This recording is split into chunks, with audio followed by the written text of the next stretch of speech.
Doctor Suresh, assistant professor ABST। आज के इस वीडियो में हम कंपनी ऑडिटर के ड्यूटीज़ के बारे में पढ़ेंगे, अर्थात कंपनी ऑडिटर के क्या कर्तव्य हैं। एक कंपनी ऑडिटर के कर्तव्य भारतीय कंपनी अधिनियम के अनुसार, चार्टेड अकाउंटेंट अधिनियम के अनुसार, कोर्ट के डिसीजन के आधार पर उसके क्या कर्तव्य हैं। इसमें पहला, भारतीय कंपनी अधिनियम के अनुसार, भारतीय कंपनी अधिनियम के अनुसार एक ऑडिटर के क्या कर्तव्य हैं। एक ऑडिटर की जांच पड़ताल करना, अंकेक्षण द्वारा जांच पड़ताल करना।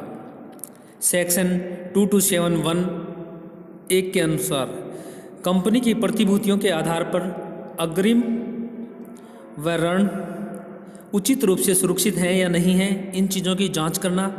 कंपनी के सदस्यों के विरुद्ध है या नहीं है, इस चीज़ की भी जांच करना। एक बैंकिंग कंपनी अधिनियम में सेक्शन 372 के अनुसार इन्वेस्टमेंट नहीं है तो इस आधार पर भी उसकी जांच करना। नेक्स्ट, क्या व्यक्तिगत खर्चे खाते में शामिल किए हैं या नहीं किए। इस प्रकार एक ऑडिटर के अहम कार्य हैं जिनकी ऑडिटर जांच करता है, जिनके आधार पर ये ऑडिटर का मुख्य कार्य है जांच पड़ताल करना। कंपनी के सदस्यों का प्रतिवेदन देना। अंकेक्षण कंपनी के सदस्यों को प्रतिवेदन देता है। प्रतिवेदन देने का आशय यह नहीं है कि प्रत्येक सदस्य को प्रतिवेदन दे। अंकेक्षण नियुक्ति चाहे कोई भी करे, संचालक मंडल करे या केंद्र सरकार द्वारा करे या साधारण सभा में करे, अपना प्रतिवेदन वह कंपनी के सदस्यों को ही देगा, अपने सदस्यों को ही प्रस्तुत करेगा। प्रतिवेदन में कुछ महत्वपूर्ण बातें आवश्यक होनी चाहिए। उसके विचार कंपनी के अनुसार रखी गई उचित लेखा पुस्तकें हैं या नहीं हैं। कंपनी की जिन शाखाओं का निरीक्षण किया गया है वह ऑडिटिंग की विवरणी का उसके अनुसार है या नहीं है। कंपनी के लाभ हानि खाता चिट्ठा विधान के अनुसार है या नहीं है, इन चीज़ों की जांच करना ऑडिटर का कर्तव्य है।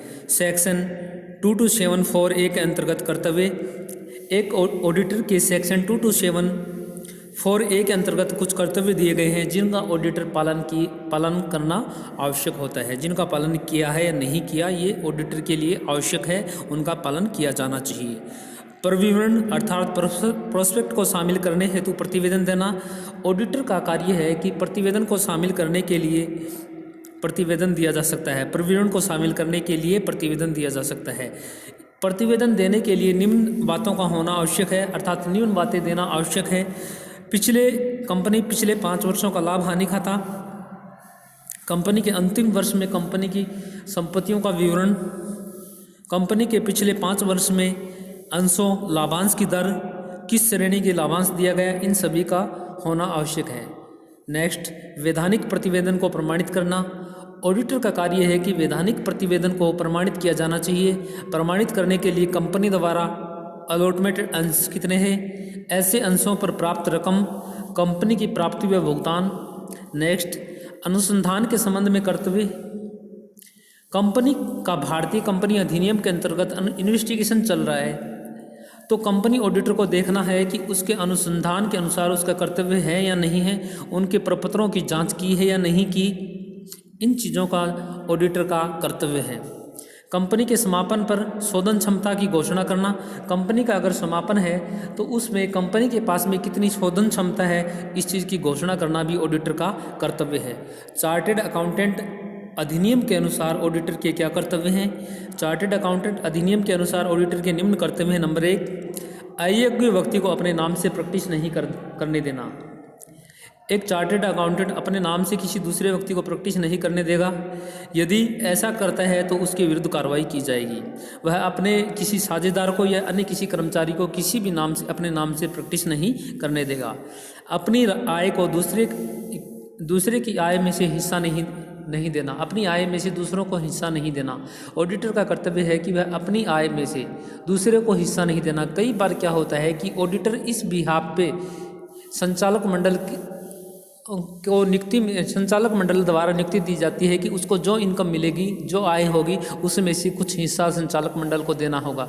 इस प्रकार ऑडिटर अपनी आय में से किसी दूसरे व्यक्ति को हिस्सा नहीं दे सकता। इसमें नेक्स्ट ये है, दूसरे की आय में से हिस्सा नहीं लेना। ऑडिटर का कर्तव्य यह भी है, ऑडिटर के नीचे क्लर्क रखा जाता है।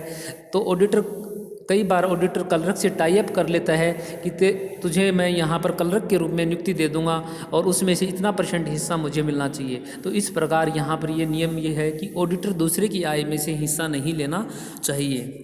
अयोग्य व्यक्तियों को साझेदार के रूप में नियुक्ति नहीं देना। ऑडिटर अयोग्य व्यक्ति को साझेदार के रूप में नियुक्ति नहीं देना। प्रचार न करना। कई बार ऑडिटर अपने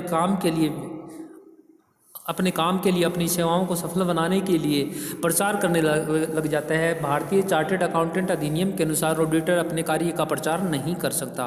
पिछले अंकेक्षण को सूचना देना।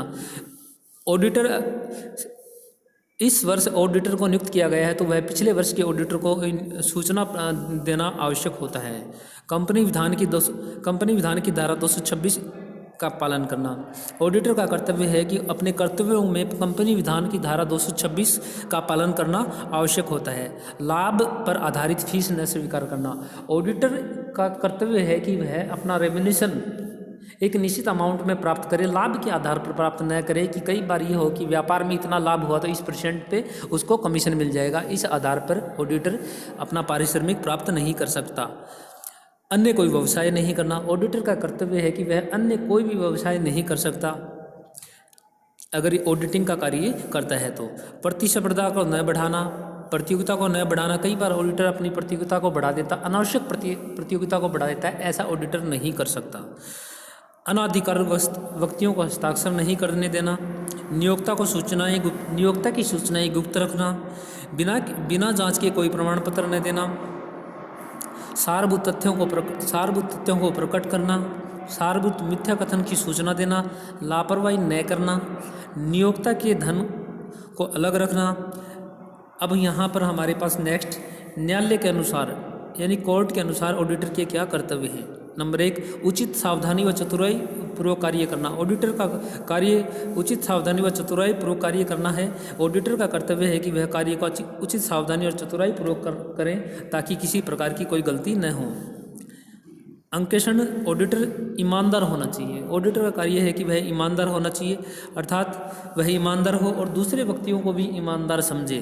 कई बार शंका के आधार पर वह डिसीजन नहीं ले सकता। शंकाशील होना ऑडिटर का कर्तव्य नहीं है। ऑडिटर कोई भी शंकाशील आधार पर कोई कार्य नहीं कर सकता।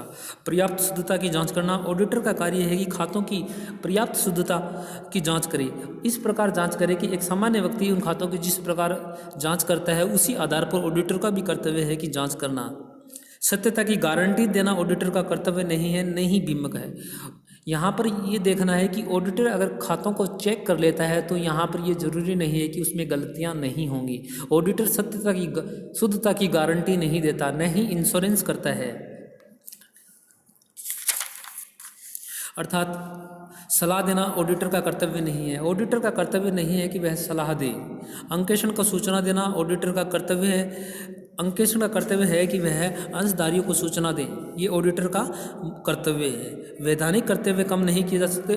किसी भी विधान के अनुसार ऑडिटर के कर्तव्य को कम नहीं किया जा सकता। ऑडिटर रखवाली करने वाले कुत्ते के समान होता है, न कि शिकारी करने वाले कुत्ते के समान। ऑडिटर का कार्य रखवाली करने वाले कुत्ते की तरह है, न कि शिकारी कुत्ते की तरह है।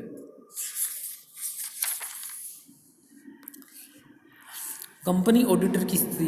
कंपनी में ऑडिटर को क्या माना जाता है। नंबर 1, कंपनी का अधिकारी होता है। कंपनी विधान की धारा 230 के अनुसार कंपनी के ऑडिटर कंपनी विधान के अनुसार 477, 478, 539, 545, 621, 625, 633 धाराओं के अनुसार ऑडिटर को कंपनी का अधिकारी माना जाता है। कंपनी का प्रतिनिधित्व तो करता है। भारतीय कंपनी विधान 240(1) के अनुसार कंपनी के समस्त अंशधारियों और प्रतिनिधियों का ऑडिटर प्रतिनिधित्व करता है। अंशधारियों का प्रतिनिधित्व करता है। ऑडिटर अंशधारियों का भी प्रतिनिधित्व करता है। संयुक्त auditor, joint direct auditor. Joint auditor, कभी कभी दो या दो से अधिक व्यक्तियों को कंपनी में ऑडिटर के रूप में नियुक्ति दी जाती है। ऐसी स्थिति में अंकेक्षण का कार्य है यह है कि कार्य प्रारंभ होने से पहले वह कार्य का विभाजन कर ले, जिस कार्य का विभाजन कर ले ताकि कार्य में वहाँ पर उत्तरदायी जिस सीमा तक उसका कार्य है विभाजन के अनुसार उस सीमा तक वह उत्तरदायी होता है। यहाँ पर देखिए समस्या 7 इस चैप्टर को अच्छी तरीके से पढ़िए। ये चैप्टर कंप्लीट हो चुका है।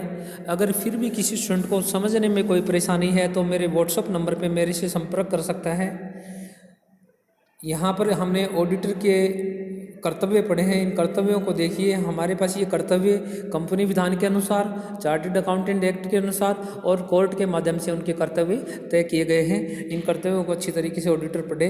इसमें से कुछ पॉइंट अपने जो अभी एक्सप्लेन नहीं किए वो पॉइंट मैं पहले एक्सप्लेन कर चुका हूँ, तो आप लोग इनको कंटिन्यू पढ़िए और ध्यान रहें, इनको अच्छी तरीके से पढ़िए और उसी अकॉर्डिंग फिर हम आगे ऑडिटर की लायबिलिटीज़ के बारे में पढ़ेंगे कि ऑडिटर की लायबिलिटीज़ क्या बनती हैं। नेक्स्ट क्लास में, नेक्स्ट वीडियो में आप लोग ध्यान से इसको अच्छी तरीके से पढ़िए। और फिर भी अगर किसी स्टूडेंट को कोई समझने में कोई परेशानी है तो मेरे व्हाट्सएप नंबर पे मेरे से संपर्क करें और आप लोग अच्छी तरीके से इनको देखिए। ठीक है।